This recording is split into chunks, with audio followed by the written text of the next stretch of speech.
वरती आला त्यावेळी सर्वच गड किल्ल्यांचा सर्वे करत असताना असं लक्षात आलं की पन्हाळ्यावरती साधोबा जी तलाव आहे त्या तलावामध्ये एक 3 मजली अनधिकृत मस्जिद उभा केलेली आहे। त्या अनुषंगाने महसूल प्रशासनाला आम्ही गेल्या वर्षी निवेदन दिलं होतं। त्या निवेदनाच्या अनुषंगाने त्यांनी स्थानिक चौकशी केली असता पंचायत जी नगरपंचायत आहे त्या नगरपंचायतीने त्याबाबतचा अहवाल महसूल प्रशासनाला देऊन 15 महिने याच्यामध्ये उलटून गेले।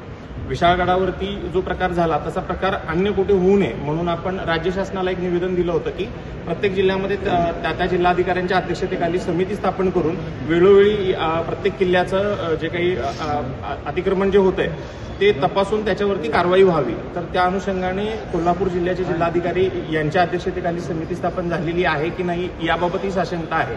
तर आज आम्ही कोल्हापूर जिल्हाधिकाऱ्यांच्याकडे याबाबतचं निवेदन दिलेलं आहे की हे बांधकाम जे आहे ते इतकं निकृष्ट दर्जाचं आहे, फक्त ते अनधिकृत आहे इतकंच नाही तर त्या ठिकाणी जे जाणारे भाविक आहेत त्यांच्या जीवितालाही धोका होऊ शकतो। कारण ते जर तुम्ही त्या ठिकाणी जाऊन बघितलं तर त्या तळ्याच्या फाउंडेशनवरती त्यांनी म्हणजे तळ्याचा जो कठडा आहे त्याच्यावरती ते बांधकाम केलेलं आहे आणि अशा पद्धतीनं जीवितालाही धोका याच्या माध्यमातून होऊ शकतो। पन्हाळ्यावरती गेल्यानंतर त्या ठिकाणी लगेच डाव्या बाजूला अशा पद्धतीचं प्रशासनाच्या डोळ्या देखत बांधकाम होतंय, यामध्ये प्रशासनाचीही गफलत लक्षात येते।